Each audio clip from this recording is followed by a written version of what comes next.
வணக்கம் மக்களே, உங்க வீட்டுக்கு இன்டீரியர் பிளான் பண்ணிக்கலாம். அதுக்கு முன்னாடி இன்டீரியர் பண்றதுக்கு தேவையான பிளைவுட் அண்ட் ஹார்ட்வேர்ஸோட குவாலிட்டி எப்படி செக் பண்றது தான் நான் இந்த வீடியோல சொல்ல போறேன். நோட் பண்ணிக்கோங்க. பிளைவுட் செக் எப்படி பண்றது பார்த்தா, பிளை பர்ச்சேஸ் பண்ணும்போதே பிளை பெண்ட் இல்லாம ஸ்ட்ரெயிட்டா இருக்கிற பிளைவுடா பார்த்து செலக்ட் பண்ணி, அதே போல பிளைல ஆணியோ ஸ்க்ரூவோ இன்சர்ட் பண்ணும்போது பிளை நல்லா ரெசிஸ்டண்டா இருக்கணும். அதுவே பிளைல ஸ்க்ரூவை இன்சர்ட் பண்ணும்போது எக்ஸ்பெண்ட் ஆச்சுன்னா அது குவாலிட்டி லோவா இருக்க பிளைவுடுங்க. பிளைவுடோட கிரேட்ல ஐஎஸ்ஐ மார்க் இருக்கான்னு பாத்துக்கோங்க. அதுலயும் 2 கிரேடு வருங்க. ஒன்னு பாத்தீங்கன்னா 710 ISI கிரேடுங்க.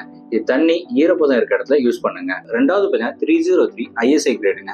இது ஈரப்பதம் இல்லாத இடத்துல யூஸ் பண்ணுங்க. எக்ஸாம்பிள் பார்த்தீங்கன்னா ஹால், பெட்ரூம். ஹார்ட்வேர்ஸ் பார்த்தீங்கன்னா சேனல், ஹிஞ்சஸ், ஹேண்டில் இது எல்லாமே பார்த்தீங்கன்னா நல்ல வெயிட்டா இருக்க மெட்டீரியலை பார்த்து சூஸ் பண்ணிக்கோங்க.